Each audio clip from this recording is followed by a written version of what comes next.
curious, and compassionate thinkers and doers. While diverse in age, ethnicity, and gender, we share the same values centered around love and acceptance of all. Our goal is to open minds, inspire spiritual growth, and ignite a passion for social justice. All are welcome to join us in building this loving community. If you are visiting today, please fill out a card by the front door so we can connect with you. In your order of service, you'll find a description of upcoming services as well as announcements. I think someone wanted to make an announcement, Bill? Yeah, Bill. That's me. That is good. I just Yeah. Get old, you forget. Okay, it's been pointed out to me by 17 wives and a cat that this next coming week is the 5th Sunday in the month. There is you can only go 4 Sundays. So they have volunteered all the males, Winn, raise your hand, to take care of the refreshments and snacks.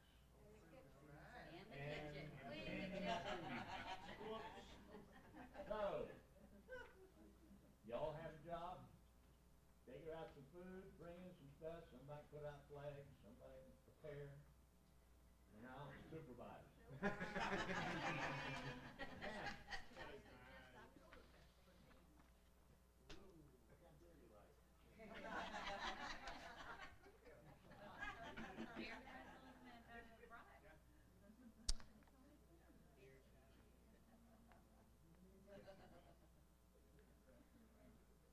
We also have service leader training on September 28th.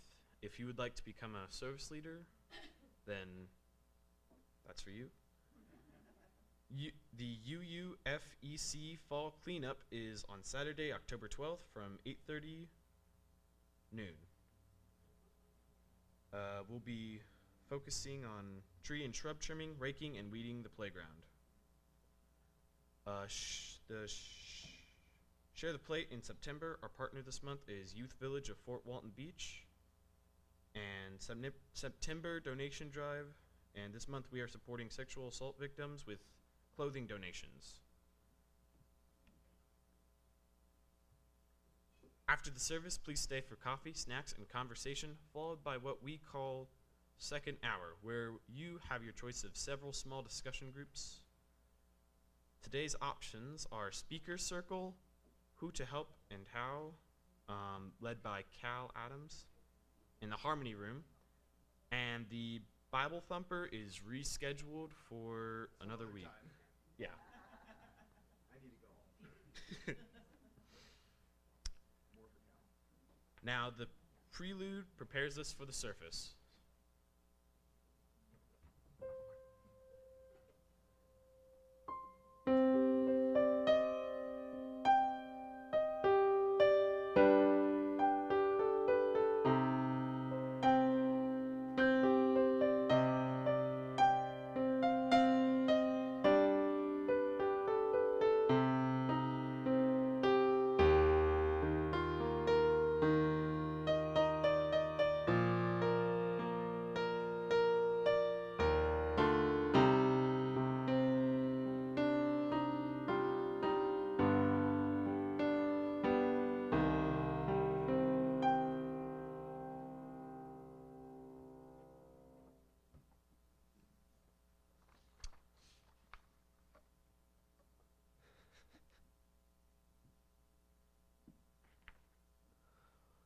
Lorelai, will you please light the chalice? Sorry. Forgot their name. Very sorry. Changes abound around us, within us, between us, in our communities, our neighborhoods, and our beloved faith communities. Changes abound. May we each find the balance point we need as we move through our ever-changing world. The balance between the old and the new, between the known and the unknown, between the familiar and the perhaps old and risky possibilities that may be there, waiting. Please stand in body or in spirit to join in singing hymn 51 in the gray hymnal, Lady of the Season's Laughter.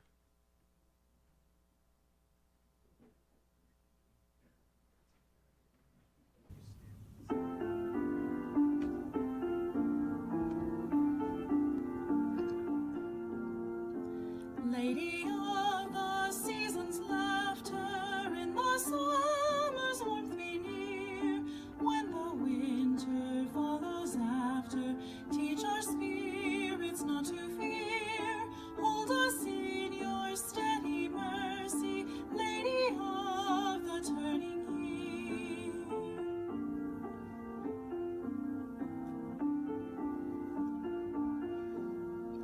Sister of the evening starlight, in whose falling shadows stay, here among us till the far light of tomorrow's dawning ray. Hold us in your steady mercy, Lady of the turning day.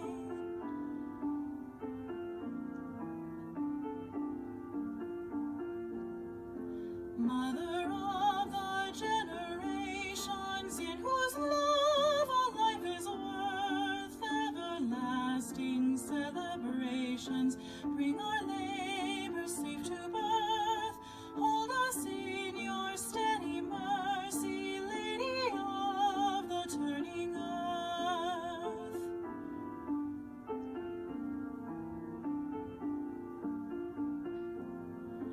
Goddess of all time's progression, stand with us when we engage, hands and hearts to end oppression, writing history's fairer page. Hold us in your steady mercy, Lady of the turning age.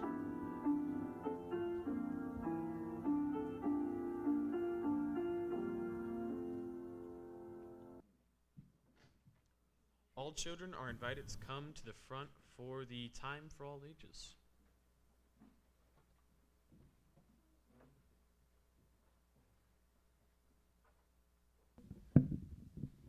Howdy, howdy. I am Sarah Searfoss, for those of you who have not met me yet, and I am the religious exploration director. And Holly over here is the religious exploration assistant. And if you haven't already, please make sure you sign in your kiddos if they're going to the back, and then once the service is over, sign them back out. But I have a story here about Persephone and Hades, just in time for Mabon. Long ago, in a land of eternal summer and abundance, there was a powerful goddess of grain and harvest named Demeter. Demeter had a daughter with Zeus, god of the sky, named Kore, whom she loved dearly. Kore was a lovely maiden who, like her mother, was known for her kindness and compassion. Her days were often spent playing in fields of flowers. One day, Kore was playing in her favorite field when she saw a rare narcissus flower, deep red in color. Drawn to its unique beauty, Kore knelt to pluck it. Suddenly, the earth opened up beneath her, and a golden chariot pulled by 4 black horses emerged from beneath the earth, piloted by a mysterious god who swiftly lifted her into his arms and took her back under the earth with him. Later that day, Demeter was searching frantically for her daughter, but Kore was nowhere to be found. As the days went by, Demeter found little help from other gods and goddesses in the search for her daughter. Hecate, goddess of the moon, took pity on Demeter and agreed to assist her. Hecate suggested that they seek out Apollo, god of the sun, whose vantage point from the sky may reveal what happened to Kore. Apollo had indeed seen what became of Kore, and he had revealed to Demeter that Kore was taken to the underworld by the god Hades. Apollo explained that Hades had received Zeus's blessing to take Kore as his wife, and reassured Demeter that it was a good and prosperous match for Kore. When Demeter heard this, she felt enraged. Zeus had decided what was best for Kore without consulting her or Kore. Demeter went to Zeus to demand Kore's safe return to the earth, but Zeus refused, insisting that he did the right thing and Kore was where she belonged. Overtaken by grief and anger, Demeter wrapped herself in a dark cloak and retreated to live among mortals as an old crone, withdrawing her gift of grain and harvest from the earth. Months passed with no flowers, grain, or fruit, and the cold and darkness settled upon the land. For the first time, the earth felt the empty cold of winter. Without Demeter's gifts, the mortal world was at risk for starvation. With no harvest, there was no more offerings of gratitude for the gods, and with no offerings, Zeus became fearful that he and the other gods would lose their power.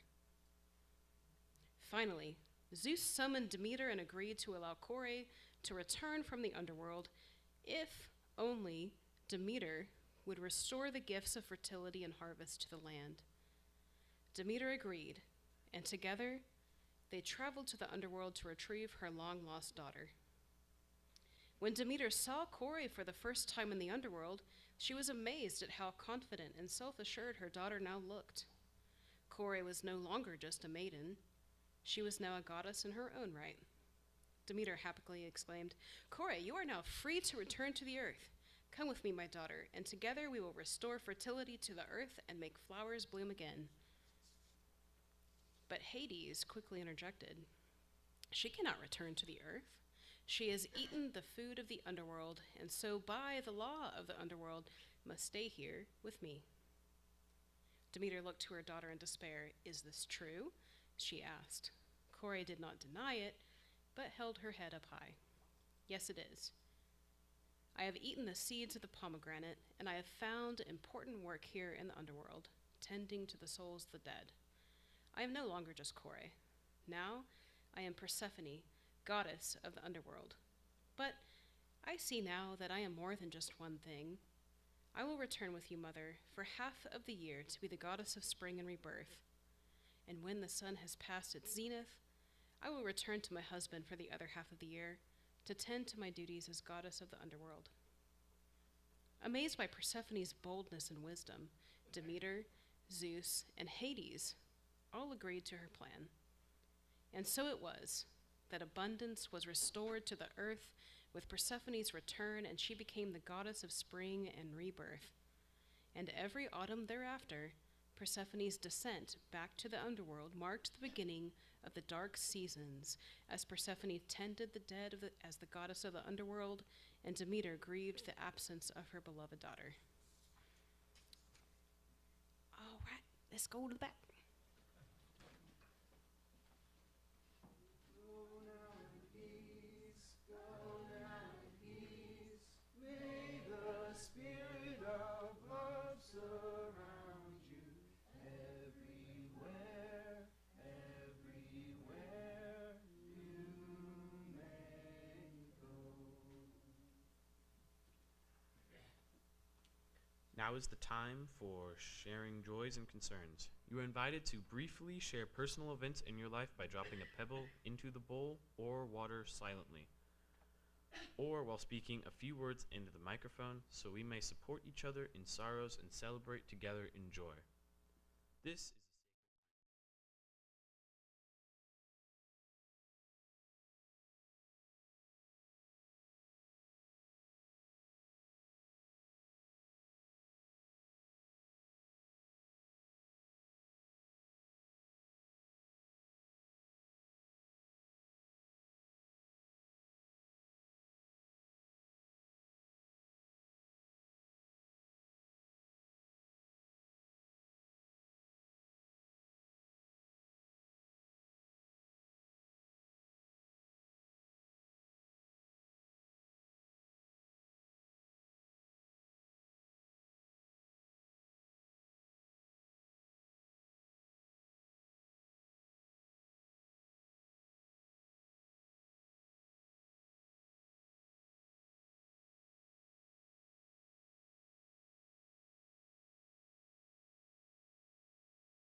we leave a space in our service for a time of quiet meditation or prayer.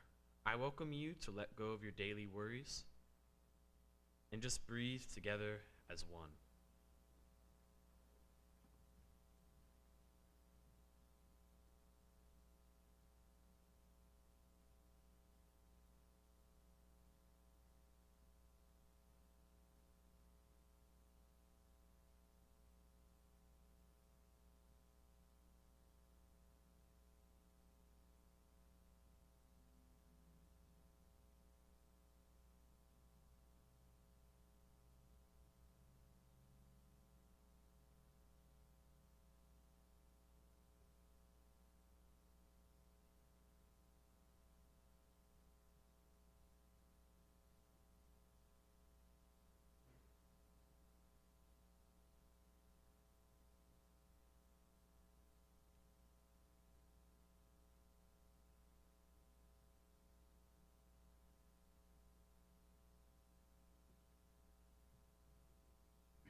Walk the maze within your heart.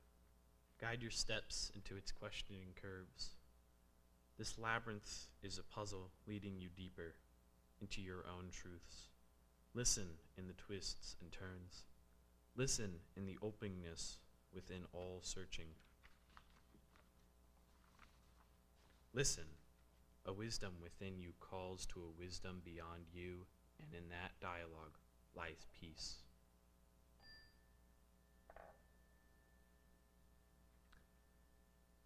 After our song of dedication, greeters will take up the offering. Generosity is a spiritual practice. Our fellowship is supported by our pledges and donations.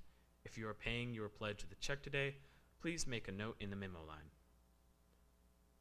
We have a tradition in our fellowship called Share the Plate, where we split equally all cash donations and unmarked checks with a local charity. For the month of September, our Share the Plate partner is Youth Village of Fort Walton Beach. Youth Village has been helping children and families in our community since 1999.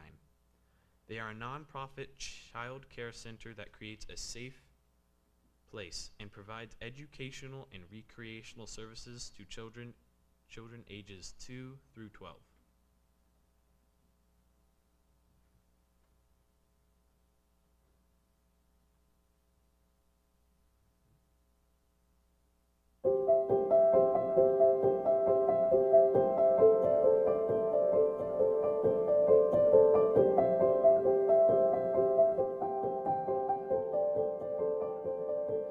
Fare thee well, my own true love. Farewell for a while, I'm going away,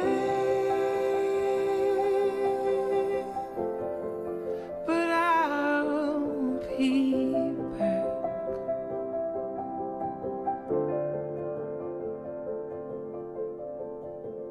Though I go 10,000 miles, 10,000 miles, my own true love, 10,000 miles or more, the rocks may melt and the seas may burn if I should not return.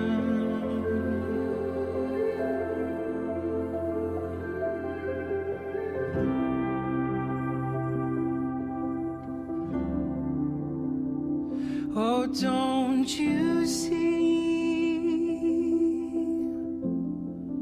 that lonesome dove sitting on an ivy tree? She's weeping for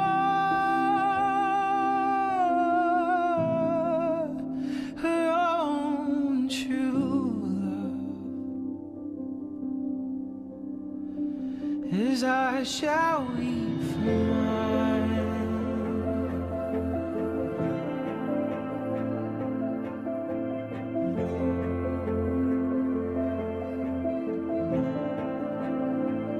Oh, come ye back,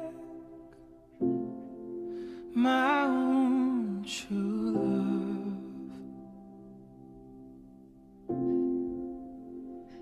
and stay a while with me. If I had a friend all along this,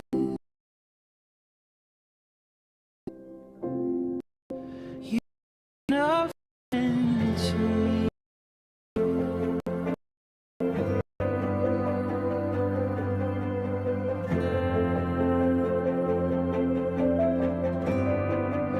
You've been a friend to me.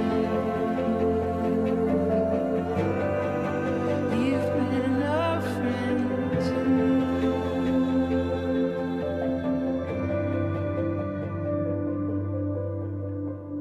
Fare thee well, my own true love. Farewell for a while, I'm going away.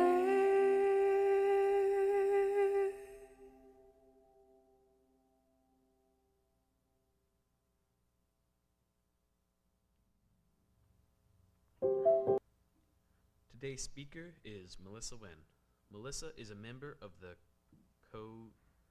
Covenant of Unitarian Universalist Covenant of Unitarian Universalist Pagans and has been participating in this fellowship since June of 2023.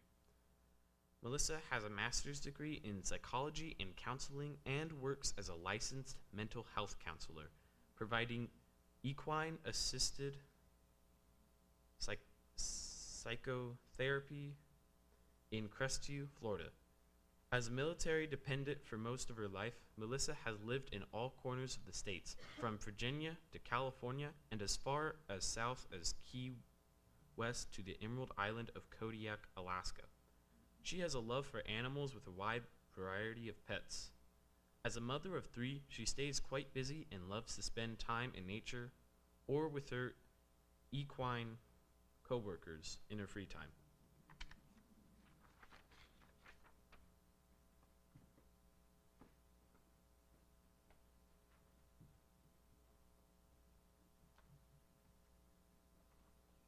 Thank you, Julian. What a cool kid. His parents must be so proud. All right. I would like to begin today with a disclaimer. I am not a mythologist or a historian of ancient Greece. What I'm sharing today is based on my own personal discoveries and insights inspired by the myth of Persephone. I debated if it would be appropriate for me to compile and rewrite my own version of the myth, highlighting those parts most influential to me. As I considered this, I realized that these ancient myths were once told and retold by different voices over time, each one likely highlighting the themes that were most meaningful to them, and creating the depth of myth that we experience today with each retelling. And then I realized that the urge to limit or control the narrative can be connected to preserving existing power structures. So I rewrote the myth, which you heard during the Time for All Ages. Today marks the autumn equinox, when night and day are of equal length. From June 20th up until this point, the daylight hours were greater than the hours of darkness. From this point forward, the days will become shorter and the nights longer, until the longest night of the year on December 21st, the winter solstice. In many pagan traditions, the autumn equinox is celebrated as Mabon, the second harvest festival in the wheel of the year, and marked as a time of balance. In the past, our pagan services have focused on sharing with and educating the fellowship on the pagan Sabbats and festivals, In fact, spoiler alert, there are plans for a service on Samhain next month. Mark your calendars. But today's pagan perspective is going to pivot from discussing Sabbats and festivals to explore a more personal perspective of this seasonal shift. The equinox holds a special significance to me as someone who greatly values balance and thinks often on how to achieve or maintain balance in the many areas of my life. I have found that balance inherently requires attention that can be very uncomfortable to hold. In the past 2 years, I have found myself holding this tension very awkwardly at times, as I've had to navigate significant life changes, both within and without. In this space of tension that I found myself in, I've been drawn to the Persephone myth and the mysterious goddess who holds in perfect balance and tension the light and the dark as goddess of both spring and the underworld. Her story has lived in my head rent-free for the past year as I find myself returning to it again and again, turning it like a delicately cut gemstone to admire the ever-shifting facets and glimmering truths that lie within. And there are many facets to the Persephone myth that hold truth and wisdom we can connect with today, depending on which angle we are looking at it from. From the perspective of Demeter, it is a story about grief and loss, about the bond between parent and child, and the inevitable process of letting go that every parent must come to terms with.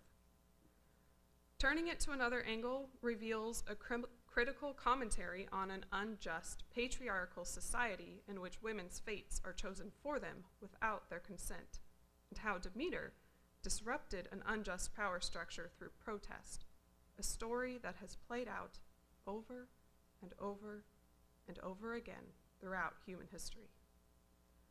Turn the gem yet again, and we see a myth that explores a natural phenomenon through story, explaining the changing of seasons that we are experiencing right now at this balance point in the year. Myths such as these connect us to the cycles of the natural world on an emotional and spiritual level, because we as humans make sense of the world through the stories that we tell ourselves and each other. This is the beauty of mythology. All of these facets of the story hold truths we can relate to, wisdom we can connect with, depending on which angle we are viewing it from in our individual lives and experiences. Today, I want to turn the gem to share with you the perspective I have been contemplating for an entire turning of the year. Persephone's descent and the lessons she holds about personal transformation and holding balance and tension. To understand Persephone's descent, we must first understand the symbolism of the underworld. In Greek mythology, the underworld is one of 4 realms that make up the cosmos and is ruled over by the god Hades. It is beneath the earth, a land of the dead, darkness, and the mystery of rebirth.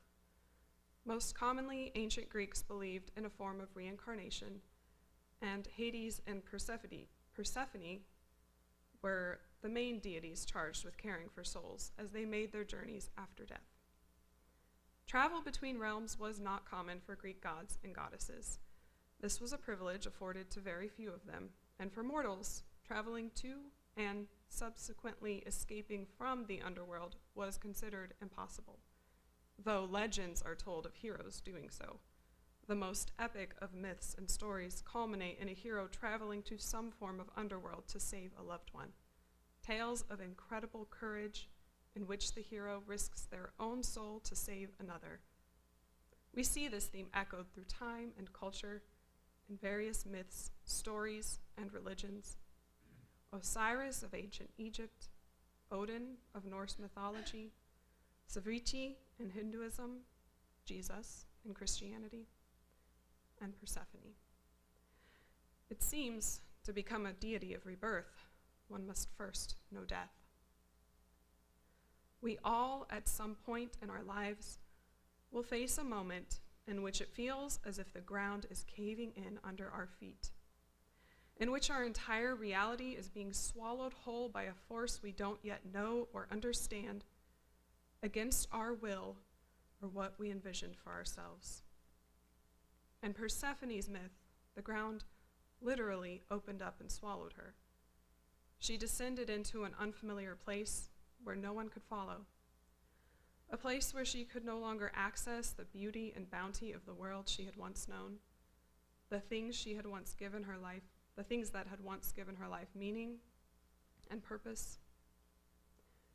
Symbolically, the descent into the underworld is a metaphor for the descent within, a common experience following life-altering events that destabilize us.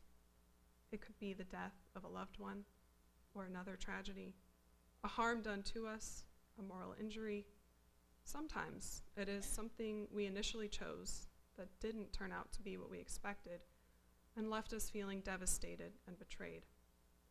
These events, whether big or small, chosen or forced, external or internal, can become the catalyst for the inevitable transformation of our becoming if we are brave enough to make the descent within.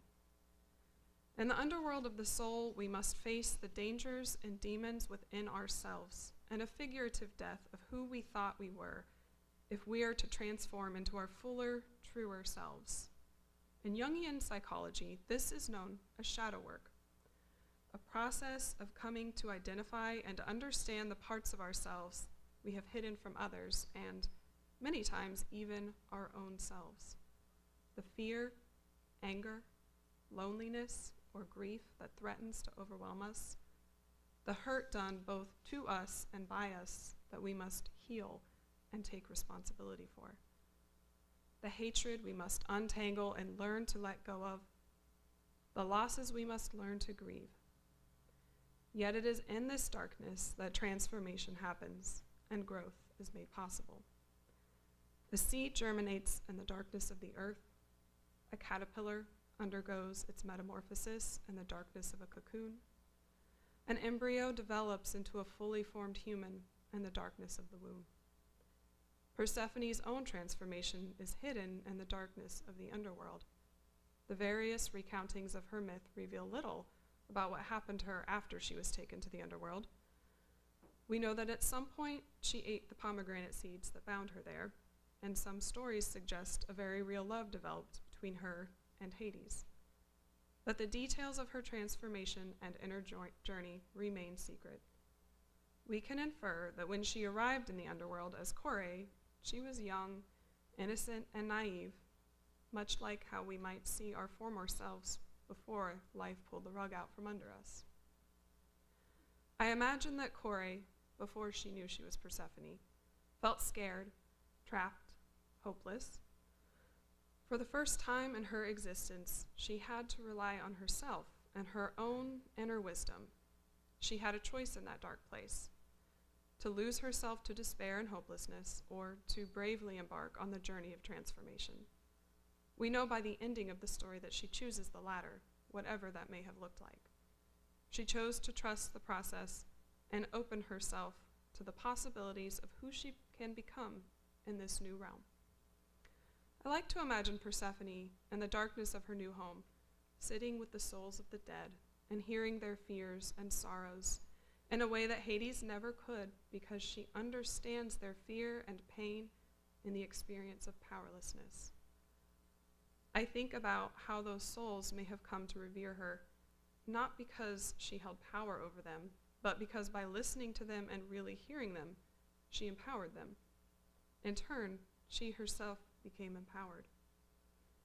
In my own journey of transformation, I am learning how to give voice to the things that lurk in the shadows of my underworld, the uncomfortable parts of my psyche, the pain, the grief, the fear and loneliness, the passion, anger, desire.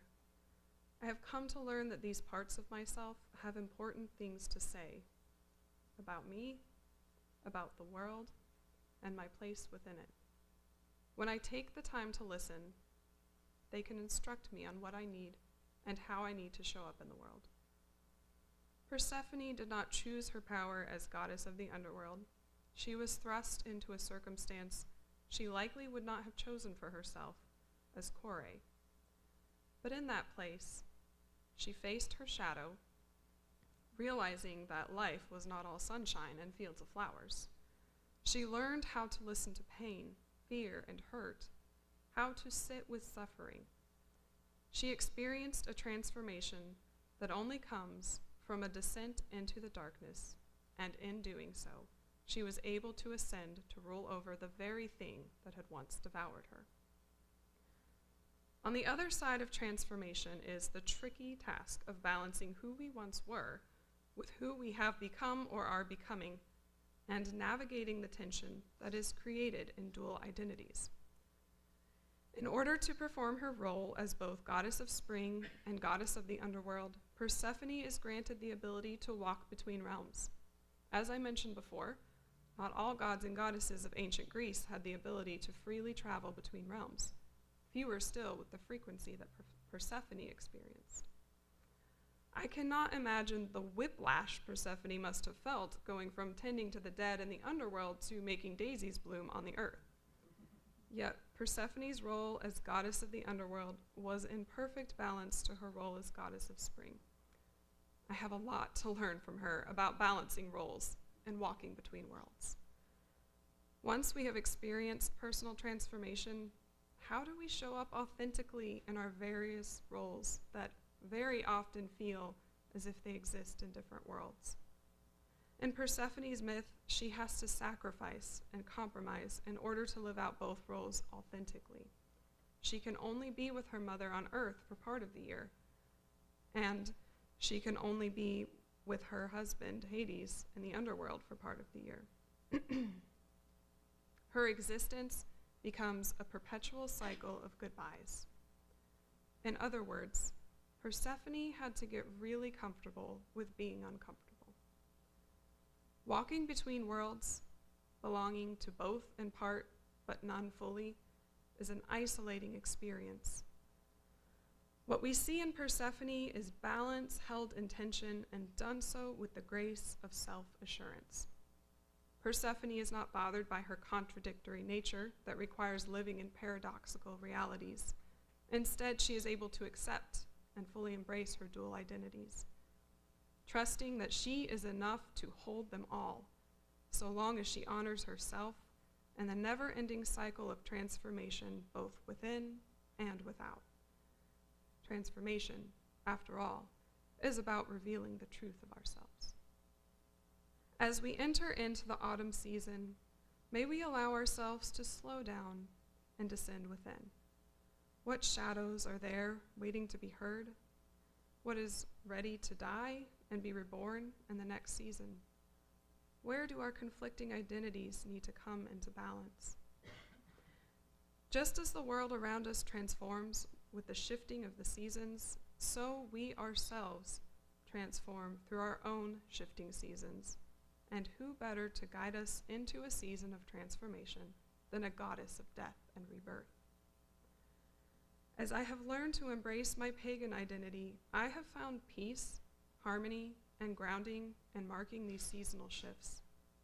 After the last 200 unprecedented world events, my nervous system needed to know that we are okay, that we are still held in the timeless cycle of the turning of the wheel, a cycle so old the ancient Greeks were telling myths about its origins, and older still, look up the ancient Mesopotamian goddess Inanna. It soothes my soul to draw connections between my modern human experiences and ancient stories of gods and goddesses, knowing that my ancestors were discussing the same themes and turning over the same gems. It is a much needed reminder that I belong here. I am a part of the cycle of turning seasons, and the cycle is a part of me. As above, so below, as within, so without, as the universe, so the soul. Thank you, and blessed be.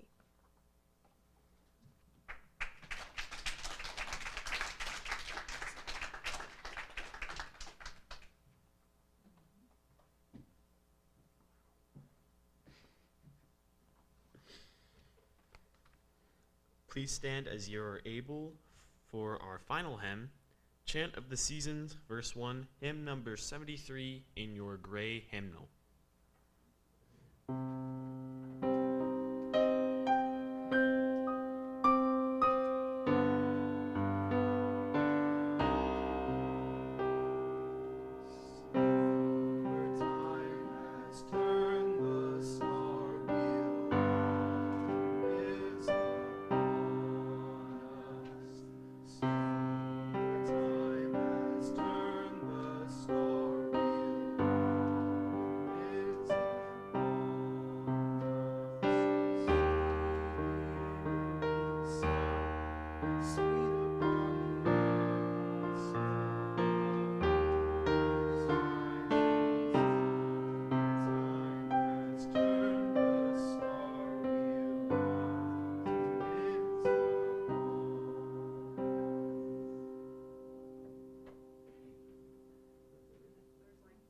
Oh, sorry. Glorious the tree, glorious the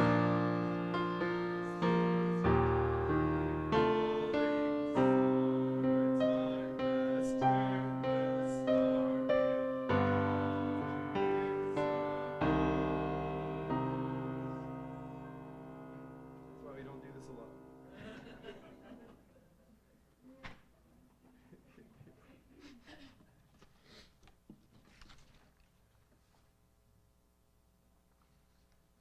Wait, wrong way. There we go.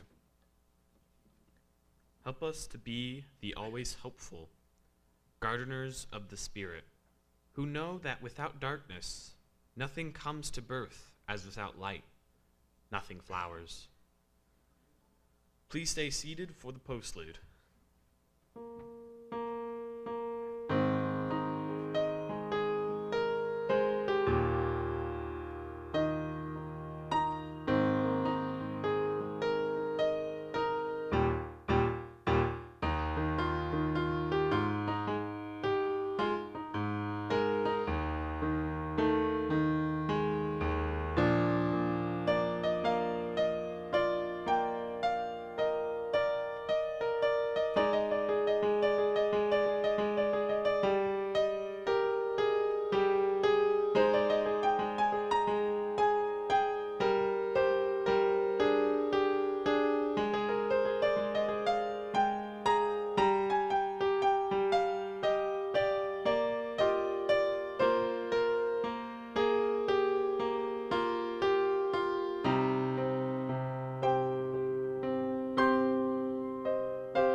Please join us in the back for refreshments and conversation, followed by second hour discussion groups. Thank you for coming.